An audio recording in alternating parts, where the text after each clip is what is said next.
สวัสดีค่ะพี่น้องชาวติ๊กต็อกทุกคนนะคะนุชเองค่ะที่มีประเด็นเกี่ยวกับคลิปคนไทยขอทานตอนนี้นุชอยากจะขอโทษพี่คนไทยทุกคนจากใจเกี่ยวกับเรื่องคำพูดของนุชไม่เหมาะสม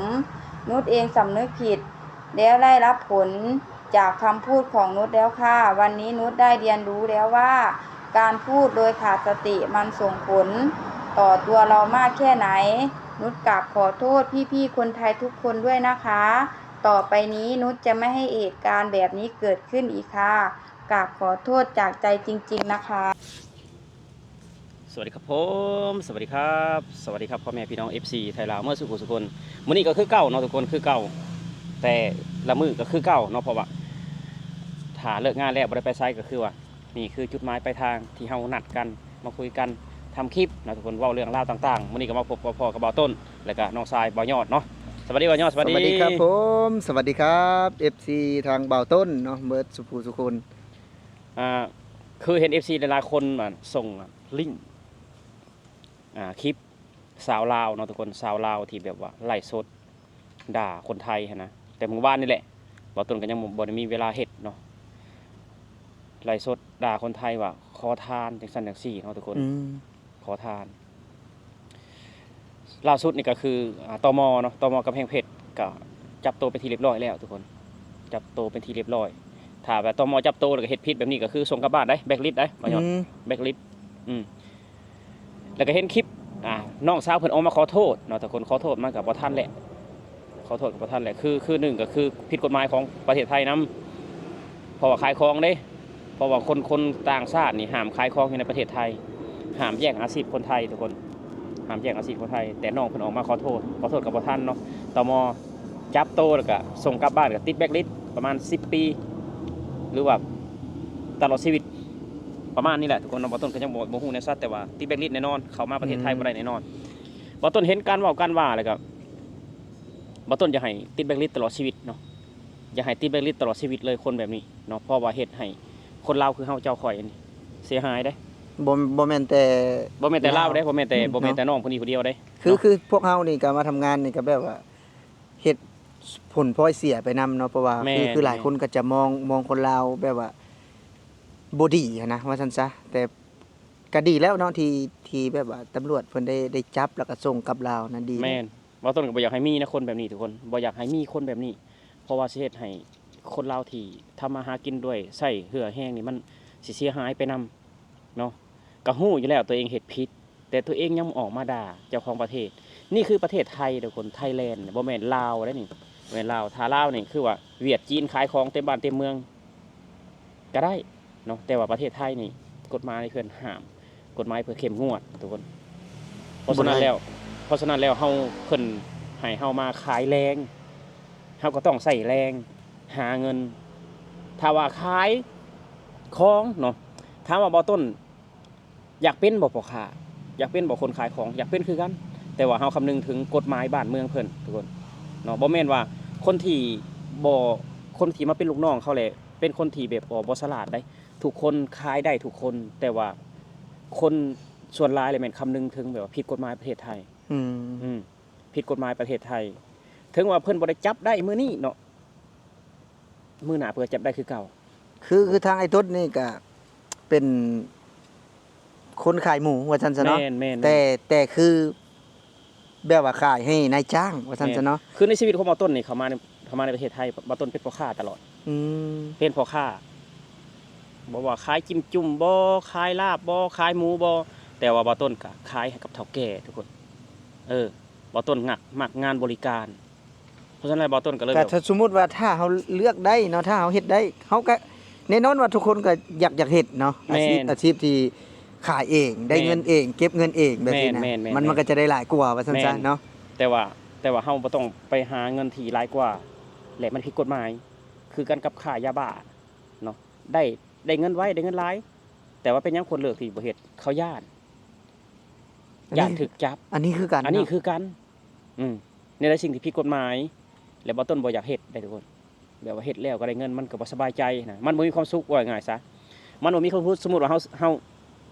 คืออันแม่ค้าเนาะแม่ค้าสาวลาวปากเซ สาราปากเซคือขายใส่กรอกทุกคนขายใส่กรอกได้เงินมาอยู่แต่ว่ามันบ่มีความสุขมือหนึงก็ต้องถูกตมจับได้มือหนึงก็ถูกต้องคนไทยฮู้จักว่าเป็นแม่ค้าชาวลาวมันก็เลยเฮ็ดแบบว่าคือบ่ต้นเฮ็ดให้แบบบ่ต้นนี่นอนบ่หลับคิดอยู่เนาะว่าเฮามือหนึงเฮาต้องถูกจับมือหนึงเฮาก็ต้องฮู้เขาฮู้ว่าเฮาเป็นแม่ค้าคนลาว มันเป็นนะคือแสดงออกมาทั้งคือถ้าหากว่าเราบ่เว้านี่นะเราบ่เปิดเผยเจ้าของบ่เฮ็ดนี่ถ้าหากว่าอยู่ดีๆนี่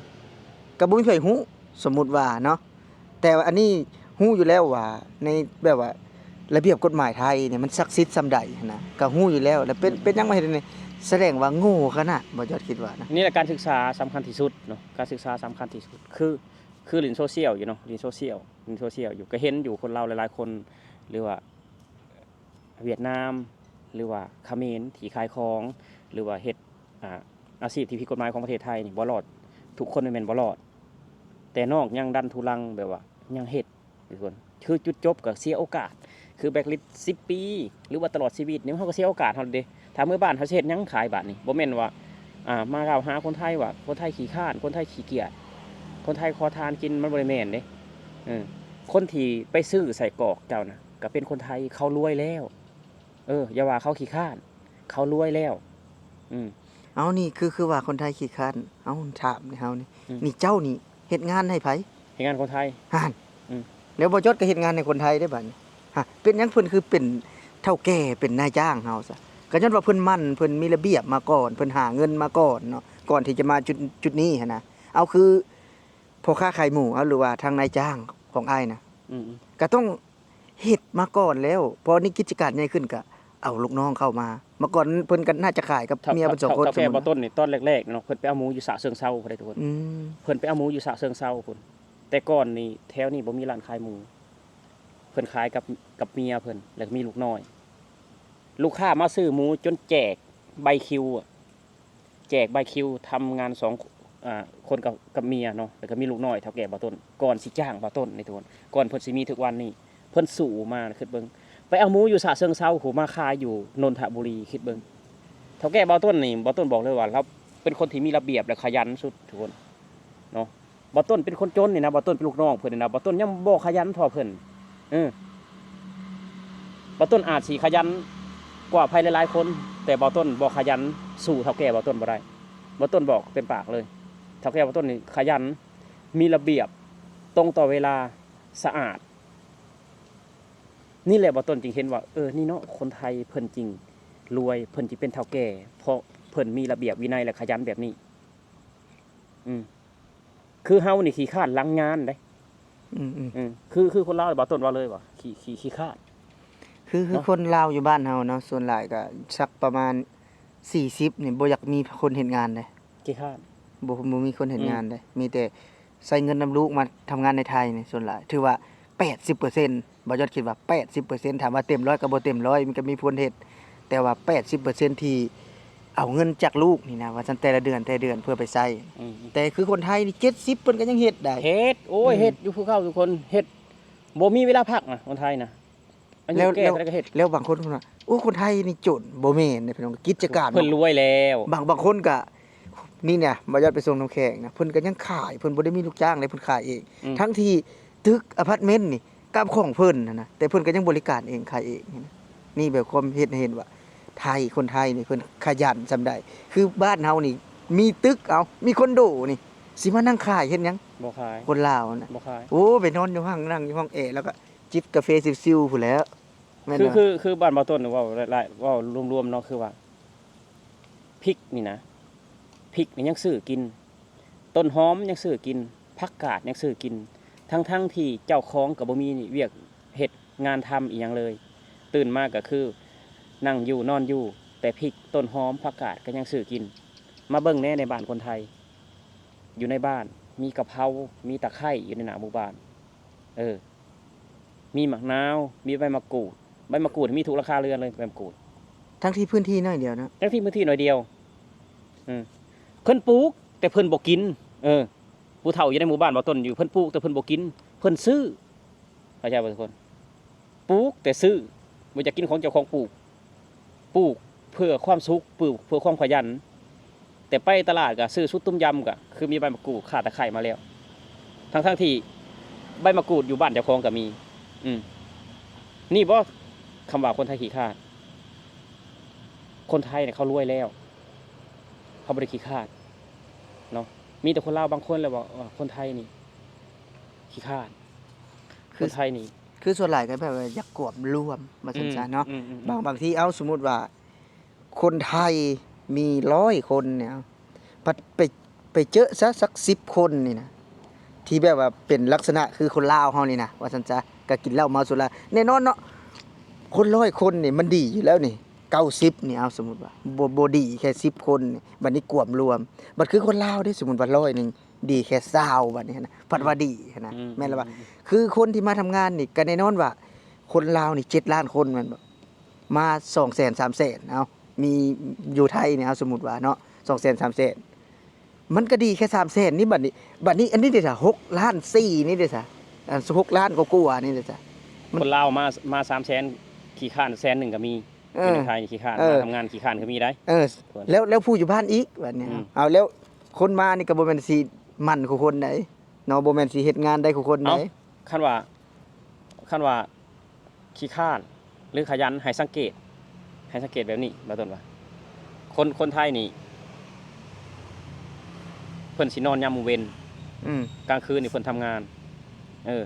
กลางคืนทำงานบางคนทำงานทั้งกลางคืนกลางเว้นแต่ได้ใช้เวลานอน4-5 ชั่วโมงวันหนึ่งกลางเว้นบ่ได้นอนกลางคืนก็บ่ได้นอนบางเทื่อก็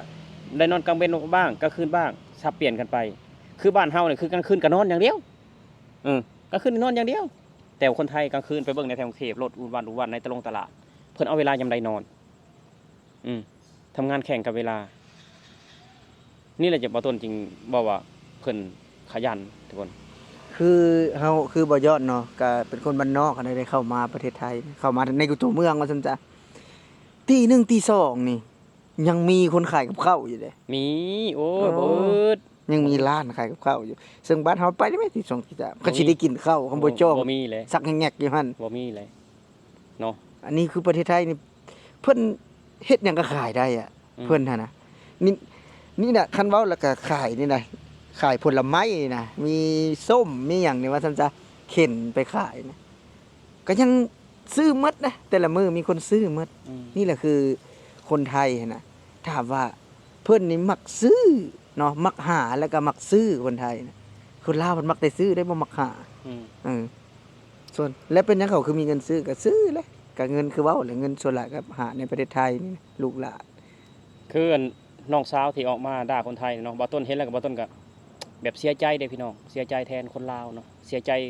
แทนคำว่าลาวหั่นน่ะบ่ต้นบ่คิดว่าพันว่าสิมีคนแบบนี้เนาะ